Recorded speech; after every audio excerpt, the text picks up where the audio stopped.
Welcome to exam Guruji by Arvind sir. RRB, group D, NTPC या अन्य कोई एग्जाम की तैयारी कर रहे हैं तो मैंने आपसे पहले ही बता दिया कि मैं वही प्रश्न लेके आता हूं जो आपके परीक्षा के लिए रामबाण है और वह कई बार परीक्षा में पूछा गया है और इस बार भी परीक्षा में पूछे जाएंगे। हाँ, इतना हो सकता है कि प्रश्न में क्या रहेगा उसके डिजिट को चेंज किया जा सकता है, लेकिन प्रारूप वही रहने वाला है। तो अगर आप हमारे साथ जुड़े हैं तो हर प्रश्न को मिनटों में नहीं सेकंडों में कैसे हल करना मैं आपको बताता हूं। हमारे यहाँ आपको रीजनिंग की क्लास, मैथ की क्लास, जीके की क्लास, जीएस की क्लास, सभी क्लासें आपको निःशुल्क दी जा रही हैं और साथ में वो कंटेंट दिए जा रहे हैं जो आपके परीक्षा के लिए एक कैप्सूल है। तो प्लीज़ इस वीडियो को इग्नोर बिल्कुल ना करें और हमारी मैथ का मॉक टेस्ट का जो सीरीज है प्रीवियस ईयर का मैंने प्लेलिस्ट बना दिया है, आप जाके देख सकते हैं, साथ में रीजनिंग का और मैथ का।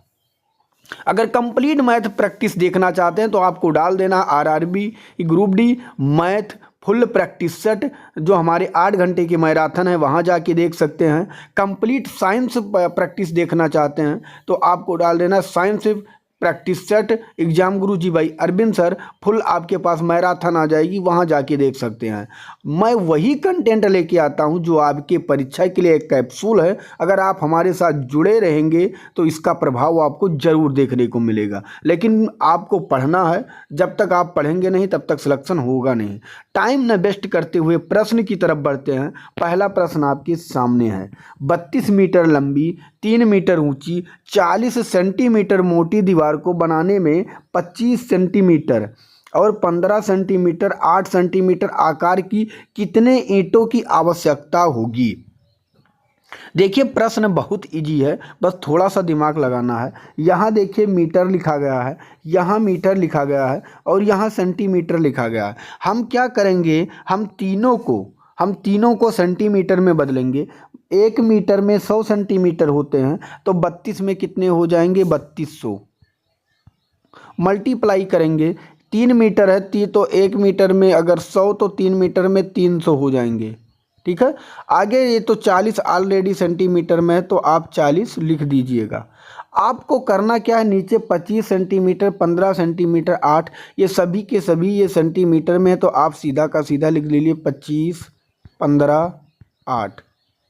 यहाँ तक किसी को कोई दिक्कत नहीं होना चाहिए। अगर आप 8 से अगर 40 को काटते हैं तो ये 5 बार में कट जाएगा और 15 से 300 को काटते हैं तो ये 20 बार में कट जाएगा। ध्यान से समझना है। और इसको काटते हैं आप तो 25 एक कम 25 होगा, कितना बचा यहाँ 25, 5 30 और 2 7 बचा, यहाँ 7.5 और 7 से यहाँ हो गया 70। अब 70 काटेंगे, 25 दूना 50 और 25 अट्ठे 200, पूरा का पूरा कट चुका है। आपका आंसर आ चुका है, लिख लीजिए 128 है और मल्टीप्लाई 20 है और मल्टीप्लाई 5 है। तो हम कर लेंगे, हमारा आंसर आ जाएगा 20 25 100 और 100 को 128 से गुणा करेंगे, आ जाएगा 12,800, जो कि ऑप्शन नंबर बी में दिया गया है। आशा करता हूं प्रश्न आपके समझ में आ गया होगा। 12,800 सेंटीमीटर। अगर मीटर में होता तो कुछ नहीं करना था, इसे 100 से भाग दे देते और कह देते 100 से भाग देने के बाद 128 मीटर होता। तो प्रश्न को चाहे जैसे कहा जाए वैसे आप घुमा के आंसर निकाल सकते हैं। चलिए नेक्स्ट प्रश्न की तरफ बढ़ते हैं। इसका उत्तर आपको देना है कि क्या होगा। तो चलिए हम बढ़ते हैं। 6 सेंटीमीटर, 8 सेंटीमीटर, 10 सेंटीमीटर के किनारे वाले घनों को पिघलने से बने घन की भुजा कितनी होगी। देखिए यहाँ कितने सेंटीमीटर के हैं, एक 6 है, एक 8 है और 10। इन तीनों को आप पिघला देंगे और पिघलाने के बाद क्या करेंगे, इसको बड़ा घन करेंगे। बड़ा घन करेंगे, कुछ करना नहीं था। 6 का अगर करेंगे तो कितना होगा घन, 6 का घन का मतलब घन मूल निकाल लेना। घन तो 6 का हो जाएगा 216, 6 का 36, 6 का 216 और 8 का कर लीजिएगा तो 8 अट्ठाईस 64 अट्ठे 512 हो जाएगा। ऐसे 10 का करेंगे तो 10 दहामा 100 और 100 दहामा कितना हो जाएगा 1000। तीनों टोटल आप जोड़ लेंगे। तीनों जोड़ने पे क्या मिला आपको, 6 2 8, तो यहाँ हम 8 लिखेंगे।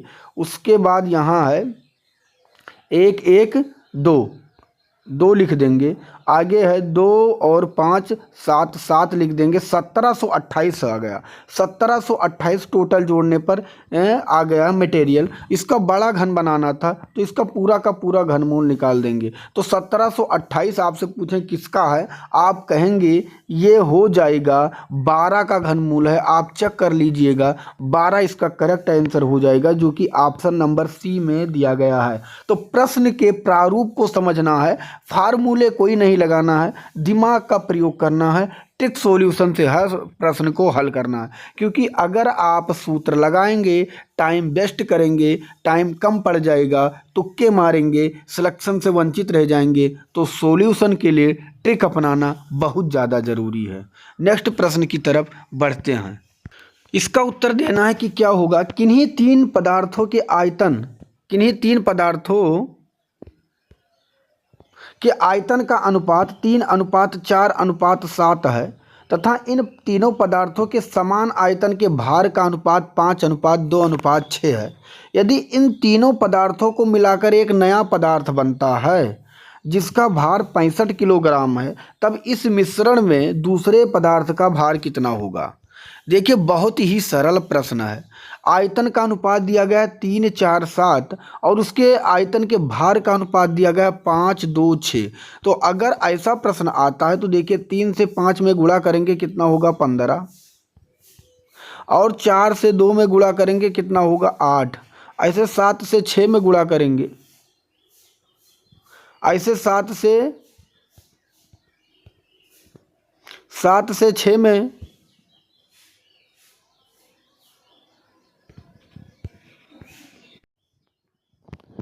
अब देखिए यहाँ पे दिया गया है आयतन का अनुपात 3:4:7 और आयतन के भार का अनुपात 5:2:6। तो हम पहले देखेंगे टोटल मटेरियल हमारे पास कितना है। तो पहला मटेरियल है 3 को 5 से मल्टीप्लाई करेंगे 15, और दूसरा मटेरियल देखेंगे तो 4 है और 4 दूनी कितना हो जाएगा, दूसरा मटेरियल हो जाएगा 8, और तीसरा मटेरियल हमारा कितना है, 7 को 6 से करेंगे तो हो जाएगा 42।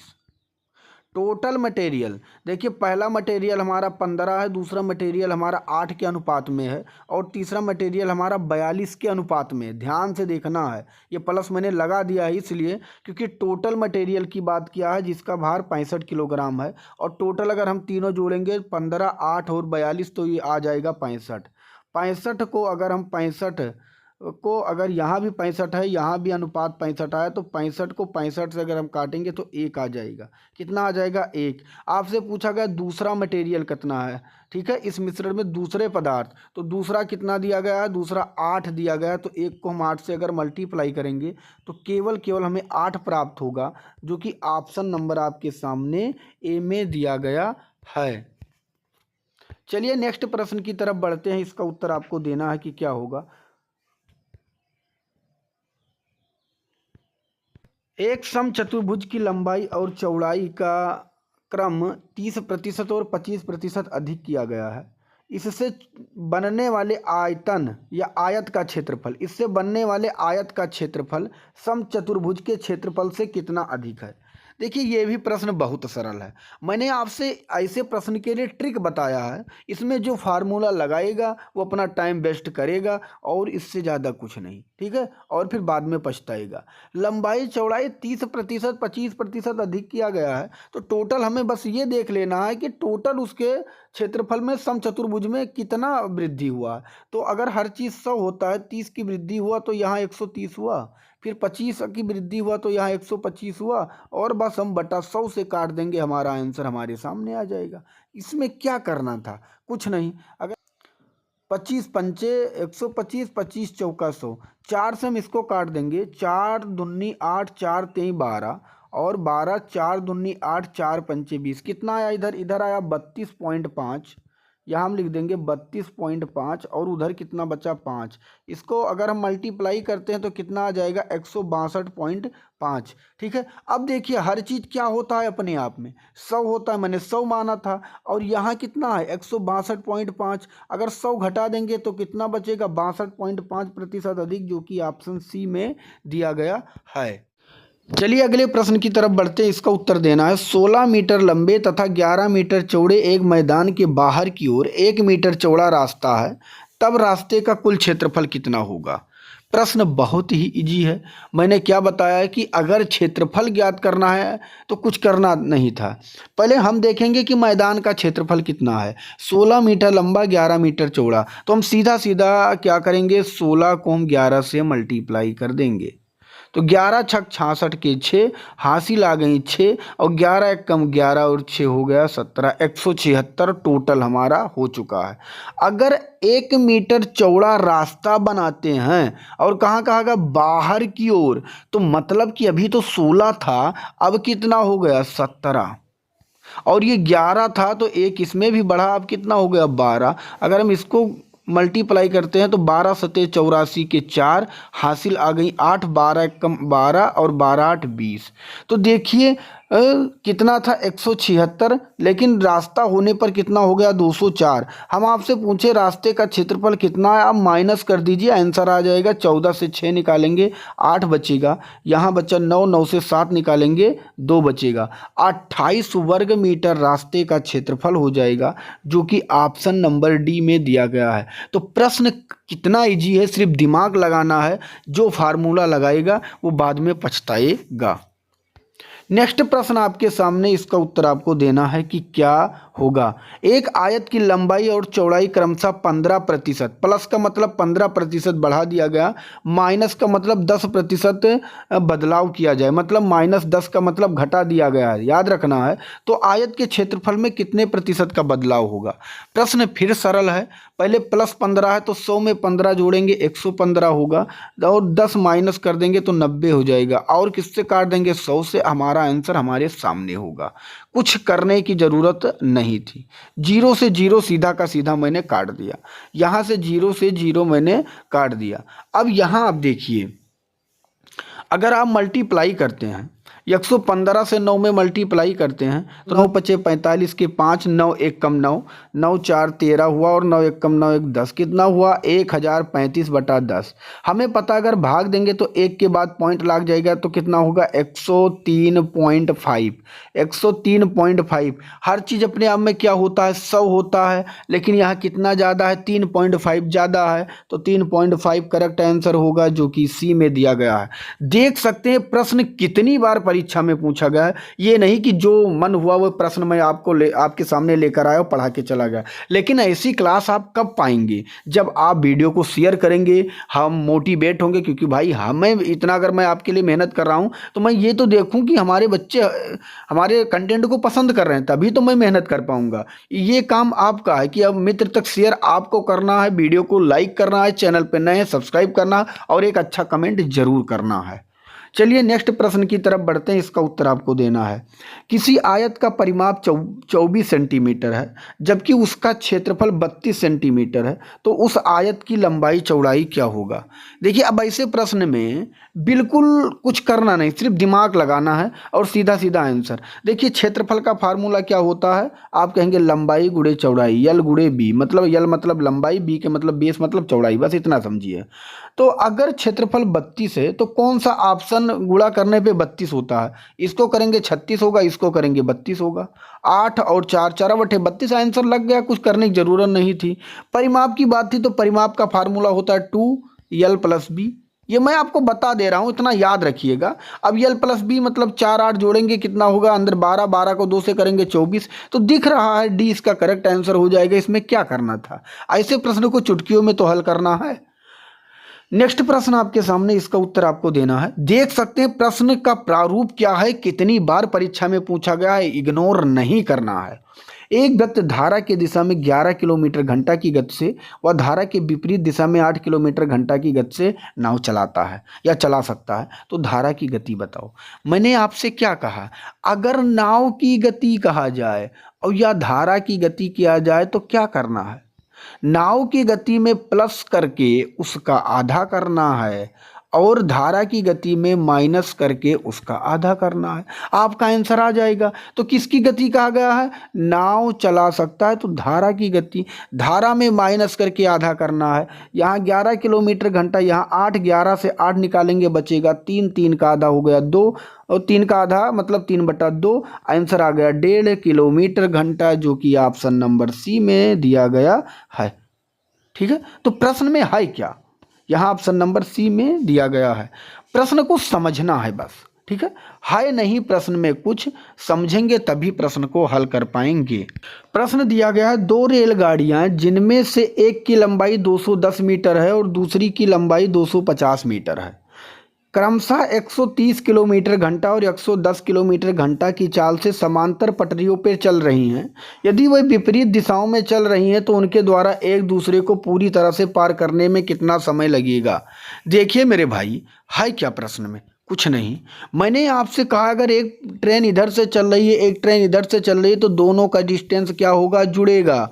ये मैंने बता दिया आपको। लेकिन अगर ट्रेन इधर से एक आ रही है और दूसरी भी इधर से आ रही है तो दोनों का डिस्टेंस क्या होगा? घटेगा। ठीक है, तो अब देखिए, एक ट्रेन 130 किलोमीटर घंटा है, एक 110 किलोमीटर घंटा है, दोनों विपरीत चल रही। विपरीत का मतलब एक इधर से आ रही है, एक इधर से, तो क्या करेंगे? दोनों को जोड़ लेंगे। 130 110 हो गया 240 किलोमीटर घंटा। अब हमें ये देखना है कि ये एक सेकंड में कितना चलती है। इसके लिए एक सेकंड के लिए 5/18 से गुणा करते हैं और घंटे के लिए 18/5 से करते हैं। तो यहाँ तक कर लेना है।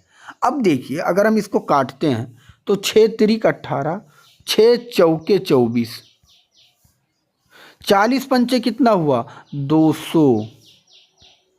200/3 वो जाती है एक सेकंड में। ठीक है, अब कहा गया है उसकी लंबाई 210 मीटर है और दूसरे की 250 है, तो टोटल कितने समय में तय करेगी? दोनों जोड़ लेंगे, 210 और 250, टोटल लंबाई आ गई हमारी 460।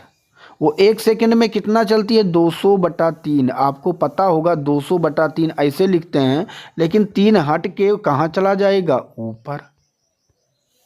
अब 0 से 0 काट दीजिए, 2 से इसको काट देंगे 10 बार में और 2 से इसको काट देंगे 23 बार में।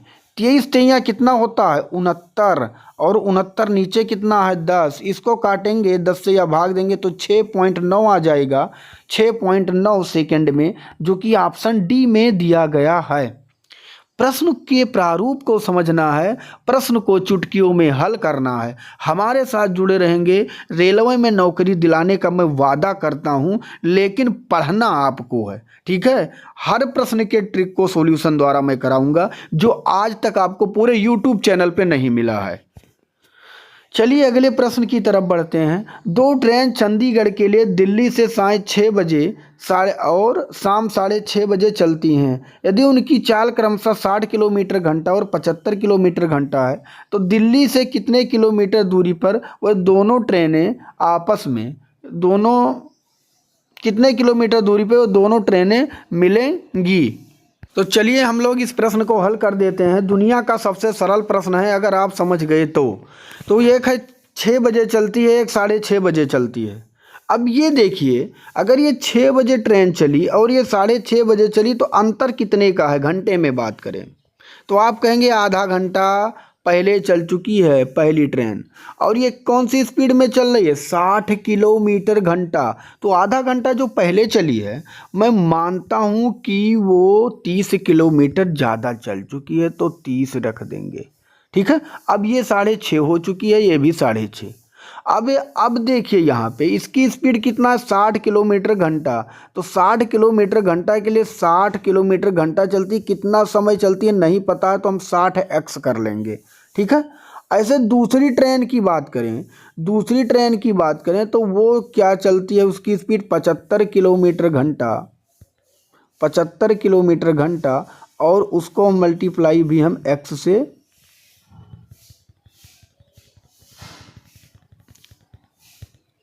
अब देखिए प्रश्न में कुछ नहीं था, एक 6 बजे चलती है, एक 6:30। हम दोनों को टाइम फिक्स कर लेंगे। अगर इसे भी 6:30 करते हैं तो ये 30 मिनट अधिक पहले चल जाएगी, तब वहाँ जाएगा। तो अगर 60 किलोमीटर घंटा चलती है तो ये आधे घंटे में कितनी चली जाएगी? 30 किलोमीटर चली जाएगी। अब इसका भी टाइम हो चुका है 6:30, ये 30 किलोमीटर चल चुकी है। ठीक है, अब इसकी स्पीड कितनी है? 60 किलोमीटर घंटा। तो हम रख सकते हैं प्लस का, कितना किलोमीटर घंटा चलती है? 60, और मान लीजिए वह हर घंटे में x किलोमीटर चलती है तो 60x हो जाएगा। ऐसे आप दूसरे का निकालेंगे, 75 किलोमीटर घंटा चलती है, वो हर घंटे में x किलोमीटर चलती है तो ये 75x हो जाएगा। क्या था प्रश्न में, क्या था प्रश्न में? कुछ नहीं, 60x उधर ले जाइए और 75 से घटा दीजिए तो बचेगा 15x, और 15x इधर बराबर का तो आपका 30 है ही। 15 से 30 को काटेंगे, क्या आ गया? x का मान आ गया 2 घंटा, x का मान आ गया 2 घंटा। अब 2 से मल्टीप्लाई कर दीजिए, 2 घंटे से आपका आंसर आ जाएगा। अगर चाहे इसमें कर दीजिए और चाहे इसमें कर दीजिए, चाहे जो में। अगर पहले में करेंगे तो 6 दूनी कितना हुआ? 12, 120 किलोमीटर, और साथ में 30 पहले चल चुकी थी, 150 हो गया, फिर भी निकल आएगा। दूसरे में करेंगे तो 75 किलोमीटर घंटा था, 75 दूना 150, फिर भी 150 हो गया। तो इसका करेक्ट आंसर मल्टीप्लाई कर लीजिए, 75 दूना 150, जो कि ऑप्शन नंबर बी में दिया गया है। प्रश्न बहुत ही अच्छा था, सिर्फ प्रश्न में थोड़ा सा दिमाग लगाना था। देख सकते हैं कितनी बार परीक्षा में पूछा गया है। अगला प्रश्न आपके सामने है, रूपल और सानू एक व्यवसाय में भागीदार हैं। रूपल 15,000 रुपये 4 माह के लिए, सानू 10,000 रुपये 3 माह के लिए निवेश करता है। 90,000 रुपये का कुल लाभ में रूपल की हिस्सेदारी ज्ञात कीजिए। देखिए प्रश्न बहुत सरल है, मैं बताने वाला नहीं था, लेकिन अगर आ गया है तो मैं बताऊंगा। पहले व्यक्ति ने कितना खर्च किया? 15,000। अब अगर मैं 15,000 को 15 मान लूँगा, आप कहेंगे ऐसा क्यों कर रहे हैं? देखिए 3 जीरो मैंने यहाँ से काट दिया तो 3 जीरो मैं यहाँ से काट दूंगा, क्या दिक्कत है भाई? ये कितने दिन के लिए खर्च कर रहे हैं? 4 महीने के लिए, तो मल्टीप्लाई 4 कर दिया। दूसरे का नाम आ गया सानू, सानू 10 खर्च कर रहा है। कितने महीने के लिए? 3 महीने के लिए, तो 3 कर दिया। है क्या प्रश्न में? और छोटा कर लीजिए, 3 से इस 15 को काट दीजिए 5 बार में, 5 से 10 को काट दीजिए 2 बार में। अब यहाँ क्या बचा? 2 बचा, यहाँ 4 और छोटा कर लीजिए, 2 1 कम 2, 2 दूनी 4। अब यहाँ हो गया 2 और यहाँ हो गया 1, बस आंसर आ चुका है, आ चुका है। रूपल 2 और सानू 1। यहाँ टोटल कितना है? 90,000। यहाँ टोटल कितना है? 90,000। यहाँ टोटल कितना है? 2 1 3, तो 3 के बराबर 90,000 है। किसका पूछा गया? रूपल का हिस्सेदारी। रूपल का कितना था? 2, 2 से आप मल्टीप्लाई कर दीजिए। 3 से 90 को काटेंगे 30 बार में, 30 दुना हो गया 60,000। करेक्ट आंसर, जो कि ऑप्शन नंबर डी में दिया गया है। तो प्रश्न को समझना है, फिर चुटकियों में आपको उड़ाना है। आगे बढ़ने से पहले मैं आपको बता दूं, अगर आप रेलवे की तैयारी कर रहे हैं, RRB, NTPC, RPF, SI, ALP technician, तो एक ई बुक मैंने लॉन्च किया है जिसमें जीके और विज्ञान में फिजिक्स, केमिस्ट्री, बायोलॉजी और प्लस गणित के वही प्रश्न सभी कवर किए गए हैं जो अब तक परीक्षा में पूछे गए हैं, और उसी को टॉपिक वाइज प्लस कलरफुल ई बुक तैयार किया गया है। अगर इस ई बुक को आप लेना चाहते हैं तो अभी आप डिस्काउंट पे ले सकते हैं, और इसके लिए आपको क्या करना होगा, आपको मैं बता रहा हूँ, जो नंबर 89 48 66 76 52, इस नंबर पे आप व्हाट्सएप करके, ठीक है, जानकारी ले सकते हैं कि कैसे आपको ई बुक मिलेगी। अगर आपको सिलेक्शन लेना है तो मैं बार बार कह रहा हूँ, इस ई बुक को आप ज़रूर परचेज कर लीजिए। अभी मैं डिस्काउंट में आपको इसे 39 रुपये में दे रहा हूँ, बाद में इसका रेट 100 रुपये हो जाएगा। ये लगभग 400 पेज की ई बुक है, तो प्लीज़ इस ई बुक को आप ज़रूर बाई करें अगर आपको सिलेक्शन लेना है तो। अगला प्रश्न आपके सामने है, ये ने उसके पिता की संपत्ति का 2/5 हिस्सा प्राप्त किया या प्राप्त होता है। ये को उसके पिता के हिस्सा का 2/5 हिस्सा प्राप्त होता है, जिसमें से 1/3 भाग दान कर देता है। यदि उसने रुपये 16,858 दान किए तो उसे अपने पिता के संपत्ति से कितना रुपये मिला? ये आपसे पूछा गया है। देखिए ऐसे प्रश्न में आपको देखना इसके नीचे का हर क्या है। यहाँ है 3 और यहाँ है 5, ठीक है, ध्यान से देखना। ये दिया गया टोटल 2/5 है, 1/3 है, तो टोटल देखना है लासा इसका 3 5 का कितना हो जाएगा? 15। तो टोटल मैं मानता हूँ उसके पिता के पास कितना रुपये था? 15, ठीक है, जिसमें से 2/5 हिस्सा उसने प्राप्त किया। अब 15 का 2/5 आपको पता है, निकालने की ज़रूरत नहीं है, लेकिन हम निकाल देते हैं। 5 3 15 और 3 दूनी 6, कितना हो गया? ₹6 उसने प्राप्त किया, ₹6। और फिर कहा जिसमें से 1/3 भाग दान कर देता, इस 6 में से वो 1/3 दान करता है तो 1/3 ये हुआ। अगर इसका 1/3 निकाले तो 3 दूनी 6, 2 एक कम 2। वो दान कितना करता है ₹6 में, आपने निकाला तो ₹2 वो दान कर देता है।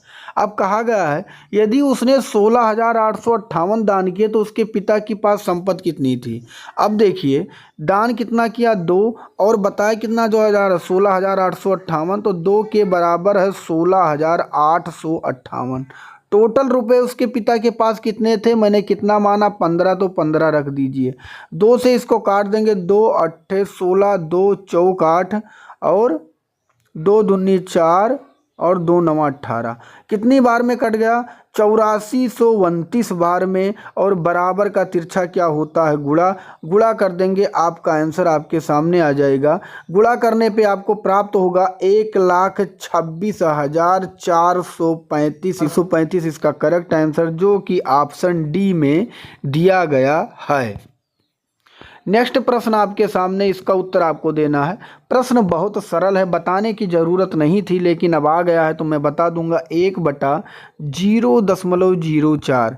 देखिए पॉइंट के बाद 2 संख्या है तो पॉइंट के बाद 2 पॉइंट हटाने के लिए हम ऊपर 2 जीरो बढ़ा देंगे। पॉइंट हट चुका है, 100/4 हो गया, काट देंगे 4 एक कम 4, 4 25 यहाँ 100। नीचे 1 का मतलब कुछ होता नहीं है, 25 इसका करेक्ट आंसर हो जाएगा जो कि ऑप्शन नंबर डी में दिया गया है। चलिए हम लोग अगले प्रश्न की तरफ बढ़ते हैं। इसका उत्तर आपको देना है कि क्या होगा। राणा का वजन उसकी बहन श्यामा से 140 पाउंड अधिक है और उसका संयुक्त वजन 200 पाउंड है, तो राणा का वजन कितना है आपसे पूछा गया है। अब देखिए राणा का वजन उसकी बहन श्यामा से 140 पाउंड अधिक है ये कहा गया है, तो हम कह सकते हैं कि राणा, ठीक है, और माइनस श्यामा कितना है 140 अधिक है तो बराबर 140 हो जाएगा। ठीक है, कहा गया है और उसका संयुक्त वजन मतलब राणा प्लस श्यामा उनका संयुक्त वजन कितना है 200 है। अब ये एक चीज़ आपको पता होगा, ये एक विलोपन विधि बन चुकी है।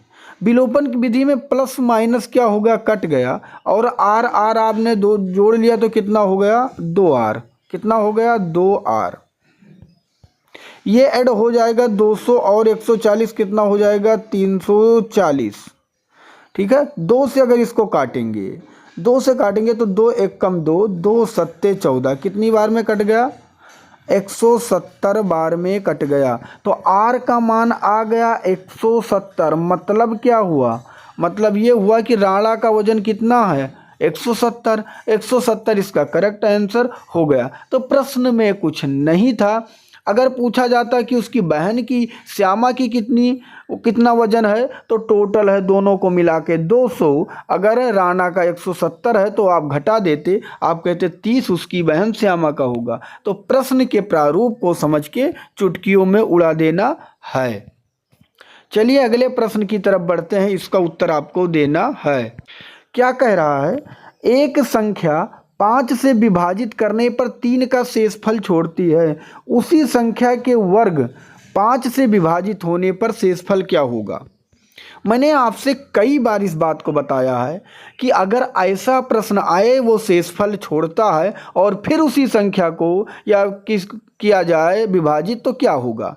तो जो सबसे पहले शेषफल छोड़ेगा उसी को हम संख्या मान लेंगे। संख्या कितना छोड़ा शेषफल 3, तो हम 3 को संख्या मान लेंगे। अब कहा गया उसके वर्ग को, तो उसका वर्ग कर दीजिए, 3 का कितना हो गया 9।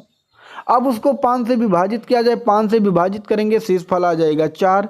तो 4 इसका करेक्ट आंसर हो जाएगा जो कि ऑप्शन नंबर डी में दिया गया है। सॉरी दोस्त, आपने नोटिस किया होगा कि अब तक मैं जितने भी प्रश्न को करवाता हूं वो परीक्षा में 1 बार 2 बार नहीं अनेकों बार पूछे गए हैं और 100% चांस है, 99.9 नहीं 100% चांस है कि फिर भी ऐसे प्रश्न बनेंगे। प्रारूप यही रहेगा, डिजिट को चेंज किया जा सकता है। अगला प्रश्न आपके सामने, इसका उत्तर आपको देना है। 48 भागे 12 मल्टीप्लाई, तो देखिए ये जो ब्रैकेट में, पहले हम ब्रैकेट को सॉल्व करेंगे। ब्रैकेट को सॉल्व करने के लिए यहाँ देखिए 9/8 का 4/3। सबसे पहले का को करते हैं, क्योंकि बोर्ड मॉस नियम ने पढ़ा होगा। बोर्ड मॉस में क्या होता, पहले ब्रैकेट होता आप का मतलब क्या होता है, आपका मतलब होता है BODMOS। ये बोर्ड मॉस का रूल है। पहले ब्रैकेट सॉल्व होगा तो हम ब्रैकेट सॉल्व करेंगे, फिर वो मतलब आपका मतलब का सॉल्व करेंगे, फिर डी का मतलब डिवाइड सॉल्व करेंगे, फिर यम का मतलब समझ चुके हैं, आगे बताने की ज़रूरत नहीं है। ठीक है, तो 9/8 ब्रैकेट के अंदर का सॉल्व करेंगे। 9/8 यहाँ का लिखा है, का मतलब क्या होता है 4/3 मल्टीप्लाई। ठीक है, यहाँ डिवाइड है, डिवाइड कर देंगे, फिर 3/4 लिखा है, फिर का लिखा है तो का करेंगे, फिर 2/3। इसको कर दिए, 3 से 9 को काटेंगे 3 बार में, 4 से 8 को काटेंगे 2 बार में, क्या मिला 3/2। 3/2 मिल गया। ऐसे इसको काटेंगे, 2 से 4 को में काट देंगे 2 बार में, 3 से 3 कट गया 1 बार में, यहाँ क्या मिला 1/2।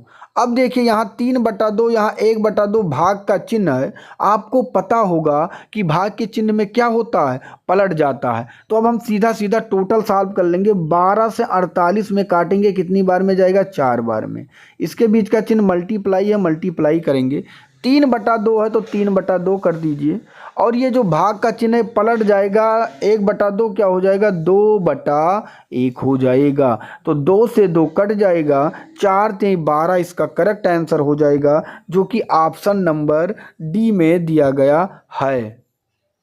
चलिए नेक्स्ट प्रश्न की तरफ बढ़ते हैं। आप देख सकते हैं कितनी बार ये प्रश्न पूछा गया है। हम इसको काटेंगे कि क्या होगा।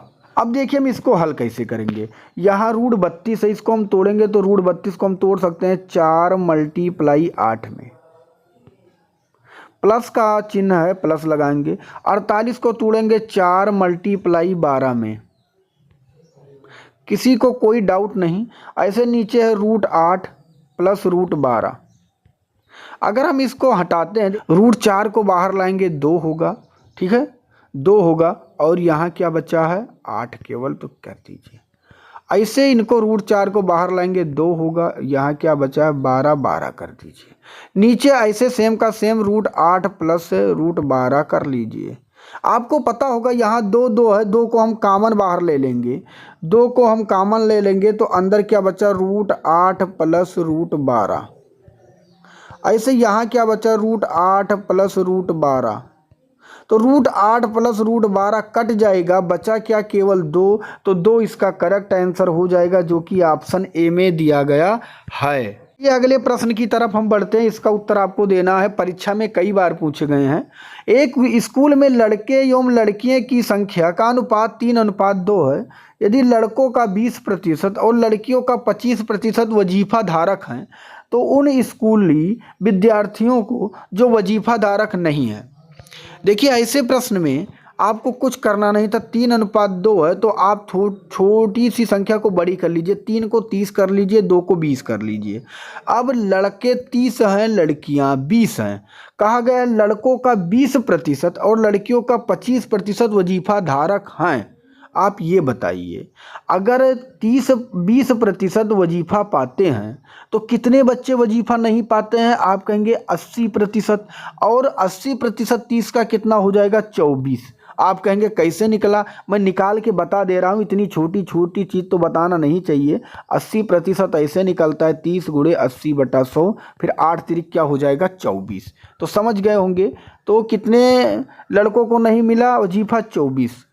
अब ऐसे लड़कियां देखिए, अगर 25% लड़कियां वजीफा पाती हैं तो 75% लड़कियां वजीफा नहीं पाती हैं। मतलब कितना? 15 लड़कियां वजीफा नहीं पाती हैं। आप कहेंगे 15 कैसे हुआ? तो 20 × 75/100 अगर आप करेंगे तो 25 3 75, 25 चौका 100, 4 पंचे 20, 5 3 15। इतनी स्पीड तो होनी चाहिए। अगर इतनी स्पीड नहीं है तो सिलेक्शन लेने में तो थोड़ी सी समस्या होगी भाई, इसलिए मेहनत तो करना पड़ेगा। अब देखिए 24 लड़के और 15 लड़कियां को वजीफा ही नहीं मिलता है, तो कितने प्रतिशत लड़कों को वजीफा नहीं मिलता? टोटल देखें 24 15 कितना हुआ?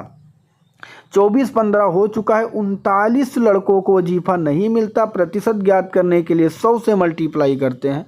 कितने में से टोटल कितने थे? 30 और 20 50 से 100 को काटेंगे 2 बार में, 39 दूना हुआ 78% बच्चों को वजीफा नहीं मिला है, जो कि ऑप्शन ए में दिया गया है।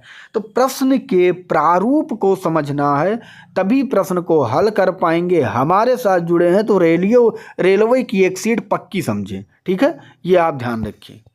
चलिए अगले प्रश्न के सामने इसका उत्तर देना है। श्रोताओं में 1/6 भाग पुरुष हैं, 1/3 भाग महिलाएं हैं तथा शेष बच्चे हैं, तो बच्चों की संख्या श्रोताओं की संख्या का कितना प्रतिशत है? फिर प्रश्न बहुत ईजी है, सिर्फ प्रश्न के प्रारूप को समझना है।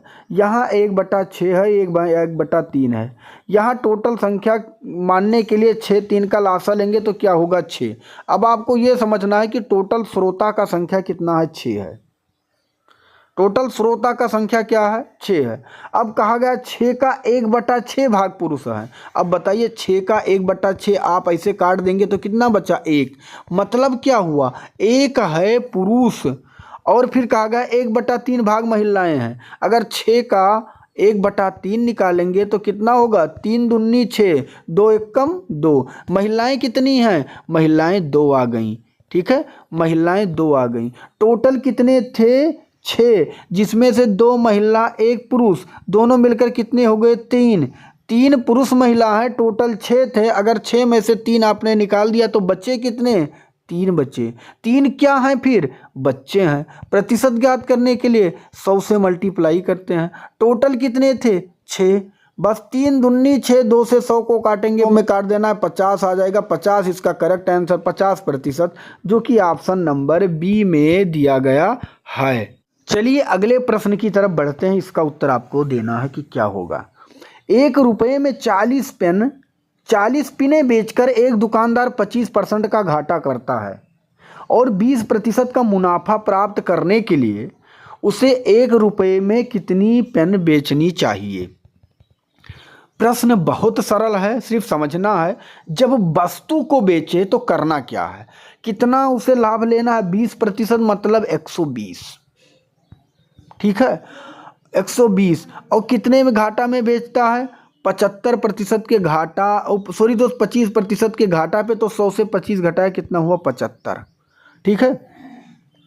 40 पिने बेचकर, तो सदैव याद रखना है कि जब वस्तु की बात होती है तो वस्तु को हम सदैव नीचे रखते हैं, तो 1/40 कर देंगे, ठीक है। हमें लाभ पर बेचना है, इसलिए मैंने ऊपर 120 किया है। अगर मुझे हानि पे बेचना होता तो मैं इसको ऊपर करता। इतना तो पता होना ही चाहिए। 40 से 75 को आप काटेंगे, सॉरी दोस्त, 40 से 120 को काटेंगे 3 बार में, 3 से 75 को काट देंगे 25 बार में, तो आपको पता चल गया होगा कि उसको 1 रुपये में 25 पिन बेचना चाहिए, जो कि बी में दिया गया है। चलिए नेक्स्ट प्रश्न की तरफ बढ़ते हैं। ये प्रश्न कई बार परीक्षा में पूछा गया है। प्रश्न में बिल्कुल दम नहीं, दिमाग लगाने की ज़रूरत है। कुमार एक वस्तु 21 रुपये में बेचता है, जिससे उसके उतने प्रतिशत की हानि होती है जितने की उस वस्तु की क्रय थी, तो वस्तु का क्रय मूल्य क्या होगा? प्रश्न में अगर उतने प्रतिशत की हानि होती है जितने की क्रय थी, ये पॉइंट दिख गया तो प्रश्न समझिए, प्रश्न में दम ही खत्म हो गया। टोटल कितने का बेचता है? 21। तो 21 को आपका ऐसा खंड करना है जिसका योग 10 बने, तो हम कह सकते हैं 7 तिरिक 21, 7 3 जोड़ने पे 10 भी होता है और इसका मल्टीप्लाई 21 भी होता है। बस आपको 7 से 10 में मल्टीप्लाई करना है 70 और 30 से 10 में मल्टीप्लाई करना है 30। या तो इसका आंसर 70 हो सकता है या 30, तो 30 या 70, जो कि ऑप्शन डी में दिया गया है। अगला प्रश्न आपके सामने, 9 के प्रथम 30 गुणांकों का औसत क्या है? मैंने ऐसे प्रश्न का सबसे आसान ट्रिक बताया था। अगर आप हमारे साथ जुड़े होंगे तो इस प्रश्न का उत्तर अब तक आप दे चुके होंगे, लेकिन अगर नहीं जुड़े हैं अब तक तो थोड़ी सी समस्या क्रिएट होगी। ऐसे प्रश्न में तो आपको फार्मूले की भी ज़रूरत नहीं है। जब कहा जाए 9 के प्रथम 30 गुणांकों का औसत, बहुत बार ये प्रश्न हर परीक्षा में पूछा जाता है, तो सीधा फंडा 9 को 30 से गुणा करना है, 9 त्रिक 27, 270 और 270 में 9 जोड़ना है 279। बस औसत के लिए 2 से डिवाइड कर देना है, इसका आधा आधा कर देना, 2 एक कम 2, 2 3 6, 2 9 18, 2 पंचे 10, 2 9 18, 2 पंचे 10, 139.5 इसका करेक्ट आंसर, जो कि ऑप्शन सी में दिया गया है। अगला प्रश्न है, इसका उत्तर देना है। किसी कक्षा में 48 छात्रों का औसत अंक 45 है और कक्षा के लड़कों का औसत 40 तथा लड़कियों का औसत 50 है, तो कक्षा में लड़कों और लड़कियों की संख्या का अनुपात क्या होगा? इतना इजी प्रश्न है कि इसे बताने का मन ही नहीं करता। टोटल लड़कों का औसत 45 है तो 45 रख दीजिए, और लड़कियों और लड़कों का औसत दिया गया है, लड़कों का औसत 40 दिया गया है, 40 रखिए, और लड़कियों का औसत 50 दिया गया है, 50 रखिए। बस अनुपात के लिए देखिए, 45 से 40 घटाएंगे 5 बचेगा, यहाँ 45 से 50 के लिए घटाएं, 50 से 45 घटाएंगे 5 बचा, तो 5 से 5 काट देंगे, 1:1 इसका करेक्ट आंसर हो जाएगा, जो कि सी में दिया गया। तो प्रश्न में क्या था? प्रश्न तो चुटकियों में हल करने वाला प्रश्न था, ऐसे प्रश्न बताने की भी ज़रूरत नहीं थी। आशा करता हूँ क्लास आपको पसंद आया होगा। मिलूंगा एक दूसरे नेक्स्ट वीडियो में, तब तक के लिए आप लोग मेहनत करते रहिए। हाँ, लेकिन एक अच्छा सा कमेंट करके ज़रूर बताना क्लास आपको कैसी लगी। धन्यवाद। जय हिंद, जय भारत।